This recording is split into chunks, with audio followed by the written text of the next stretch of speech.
rodada que começou no sábado com o Internacional enfrentando o Atlético Paranaense lá na Arena da Baixada. O jogo foi 0-0.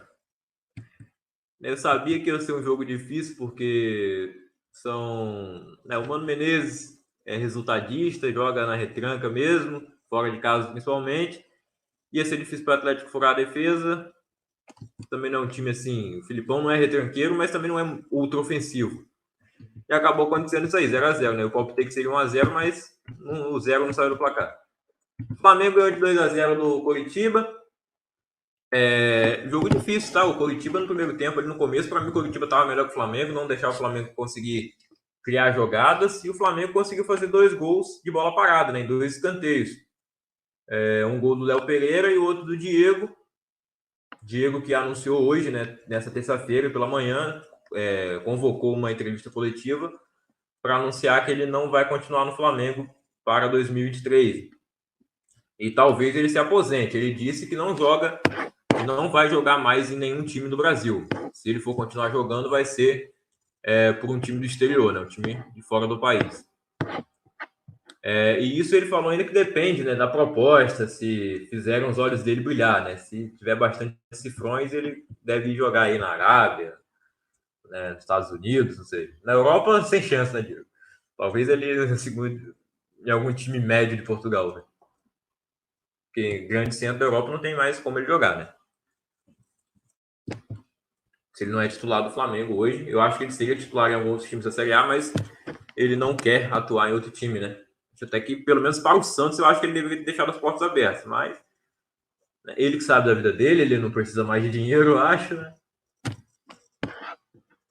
E como ele falou, né? Só se for uma proposta muito boa de fora, é lá que ele vai ganhar dinheiro mesmo. No Brasil, ninguém ia pagar, eu acho, o que ele ganha no Flamengo hoje. Bom, mas é isso aí, né? Sobre o jogo, o Coritiba começou bem, mas acabou tomando esses 2 gols. E o Flamengo, nesse momento, né, vivendo um bom momento com o Dorival. E a sequência é boa também para o Flamengo, né, se aproximar dos líderes. Está em 7º lugar agora, vai enfrentar o Juventude amanhã. Para o Flamengo somar pontos aí que ele perdeu no começo do campeonato. O Avaí ganhou de 1-0 do Santos, e o Santos, sem treinador ainda, né? Agora parece que já acertou com o Lisca, e o Lisca, para mim, cometeu mais um grande erro, né? Acabou de chegar no esporte, 2 semanas no esporte, o Lisca deixa o esporte para assumir o Santos. Ele negou primeiramente, falou que não conversou nada com o Santos, mas a informação é bem confiável que ele vai acertar com o Santos, né? Tá quase certo. O anúncio oficial deve ser feito aí ainda hoje, provavelmente, né? Jogou com o Sport ontem, acho que foi empate 0-0. Já posso confirmar já, foi 0-0. Ceará e Corinthians 3-1, jogo dos golaços, né? Primeiro, o Roger Guedes abriu o placar com 3 minutos de jogo do Corinthians. Fazia um tempão que o Roger Guedes não marcava gol, né, no Brasileirão. E ele marcou um golaço com 3 minutos de jogo. O Corinthians fez 1-0 depois de 6 jogos sem o Corinthians marcar gol, né? Voltou a marcar. E parecia até que o Corinthians poderia vencer. Não, eu já esperava que seria um grande jogo. Mas o Ceará venceu e saiu da zona de rebaixamento com essa vitória. Um golaço do Bruno Pacheco para empatar, um golaço do Vina para virar, e também um belo gol do Kleber, assistência do Vina, que foi o craque do jogo, jogou demais, voltando a ser aquele Vina de 2020, né? Jogando muito pelo Ceará. E o Vozão venceu por 3-1 o Corinthians, ainda desfalcado, sem o Cássio no gol também agora, né? O Cássio não era um desfalque antes, dessa vez foi. Uma grande vitória do Ceará, mesmo que o Corinthians estivesse desfalcado. O Corinthians não jogou bem mais uma vez. Dá para entender pelo jeito que o time tá, né? Mas isso aí, todo mérito para o Ceará. Juventude Goiás 0-0. Não tem que falar nesse jogo aí. É a Série A mesmo, senhor. São Paulo e Fluminense 2-2. O melhor jogo da rodada, eu acho.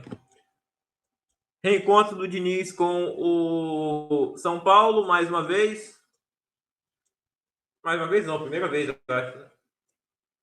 Não, ele encontrou pelo Santos, é verdade. Ele treinou o Santos, depois foi para o Vasco, aí não enfrentou o São Paulo, agora enfrentando de novo pela primeira vez em 2022. E podem se reencontrar também na Copa do Brasil, quem sabe, hein? Numa possível final.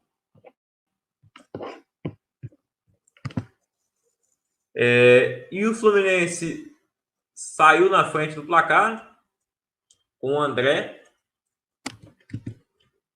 O São Paulo ficou empate, virou o jogo com o Patrick, mas o Fluminense empatou com o Manuel, que está numa fase, né, do zagueiro artilheiro, tem mais gol que bastante atacante por aí. Eu acho que ele tem mais gol que o Roger Guedes.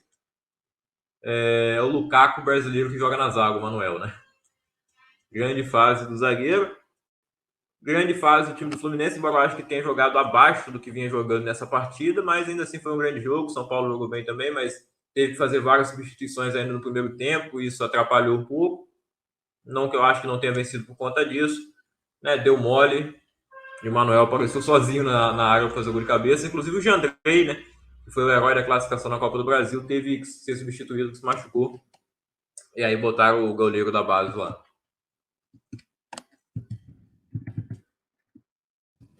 Teve caso de racismo, mais uma vez, nesse confronto aconteceu, né? Nas arquibancadas, de um torcedor do São Paulo para um torcedor do Fluminense sendo filmado. Né, cara? Não é só na Libertadores, né? A gente fala, os argentinos são racistas, mas no Brasil também tem. E tem que ser punido, cara. Tem que, não sei se ser preso, eu acho um pouco de exagero, mas não frequentar os estádios, pelo menos por um bom tempo, né? A diretoria do São Paulo disse que ajudaria a identificar o cara, só que na imagem, né, no vídeo que foi gravado pelo torcedor que estava sendo xingado, né, o cara estava imitando o macaco para ele, aí ele falou, faz de novo, ele fez, o policial chega assim, dá um empurrão no peito dele, só tinha que levar para dar um enquadro na delegacia, pelo menos. Tirar ele do estádio. Foi pouco ali o que os policiais fizeram.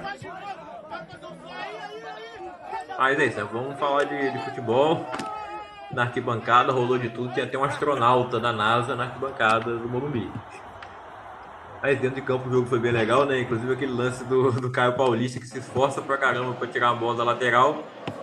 Aí na hora ele tenta driblar o cara e ele que toma o próprio drible, né? Isso é futebol brasileiro. O Atlético Mineiro, num momento muito contestado, muito difícil aí pro treinador. Depois da eliminação na Copa do Brasil, o Galo venceu por 1-0 o Botafogo no Newton Santos. E a situação agora complicada aí do Botafogo também, que foi eliminado na Copa do Brasil. Até aí tudo ok. Eu acho que o Atlético também, se eliminado do Flamengo, é normal. Botafogo e América também estão no mesmo nível hoje. Eu acho que o América está um pouco superior, como eu falei no vídeo lá sobre a Copa do Brasil. Porque eu acho, na minha opinião, o elenco do América foi mais bem planejado do que o do Botafogo. Mas estamos falando isso, o América perdeu de 3-0 no Brasileiro pro Bragantino. Bom, o gol do Atlético Mineiro foi cagado, né? Um cruzamento do Zarate acabou virando gol. E a vitória aí pro Turco respirar um pouco, né? O Fortaleza ganhou de 1-0 o Atlético Goianiense, que foi melhor durante o jogo, mas não conseguiu marcar. O Fortaleza não desperdiçou a chance com o Moisés e venceu e deixou a lanterna do campeonato com o Juventude. O Bragantino venceu por 3-0 o América Mineiro no Independência, a grande vitória do Red Bull Bragantino, que está, mais uma vez, ele visando, né, uma vaga na Libertadores.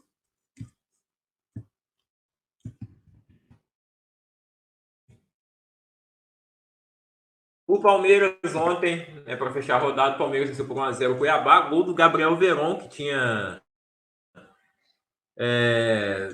às vésperas do jogo com o São Paulo pela Copa do Brasil, ele foi pego na balada, enchendo a cara lá. E aí muito especulou que o Verón seria afastado do elenco, que ele tem que pagar uma multa, parece que teve que pagar, mas não foi afastado. Esteve no banco lá no jogo contra o São Paulo e agora fez o gol da vitória, que manteve o Palmeiras, né, na liderança do campeonato. Aliás, devolveu a liderança porque o Atlético teria assumido a liderança no domingo, né, e o Palmeiras vencendo voltou a liderar o Brasileirão. A gente vê a classificação agora aqui. O Palmeiras chegou a 33 pontos com essa vitória. O Atlético Mineiro é o vice-líder com 31. O terceiro colocado é o Corinthians com 29, mesma pontuação do quarto colocado Internacional. Fluminense e Atlético Paranaense tem 28, esse é o G6. Em sétimo lugar, o Flamengo tem 24 pontos, mesma pontuação do Bragantino e do São Paulo. O Santos é o décimo colocado com 22 pontos, Botafogo e Avaí tem 21, assim como Goiás e Ceará. O Cuiabá e o Coritiba tem 19, e dentro da zona de rebaixamento tem o América Mineiro com 18 pontos, o Atlético Goianiense com 17, o Fortaleza com 14 e o Juventude na lanterna com 13. Germancano, artilheiro do Campeonato Brasileiro com 10 gols. Em segundo lugar, o Caleri. E os dois se enfrentaram nessa rodada, mas nenhum dos dois balançou as redes, né? O Bissoli, que marcou o gol da vitória do Avaí contra o Santos, chegou ali aos 8 gols. Está na terceira colocação, empatado com Pedro Raul, do Goiás. O Rony, do Palmeiras, tem 7, né? Está machucado. O Hulk também tem 7. O Mendonça, do Ceará, 7. Léo Gamalho, 6. Erickson, 6. Gustavo Gomes, Luciano, Marcos Leonardo, Terães, Roger Guedes tem 5. O Alejandro, 5. Gabigol, 5. Igor Paixão, 4. Muriqui, Léo Batistão, Wellington Rato, Iago Pikachu, que foi embora, Wanderson. O Manuel tem 3. Eu falei que tinha mais gol que o Roger Guedes, exagerei, né? É que eu contei os gols da Copa do Brasil também. Ele fez contra o Cruzeiro. Contando que ele fez 4 gols nos últimos jogos. Né? O Edenilson ali com 3. Sacha, Kleber, Nacho, Patrick.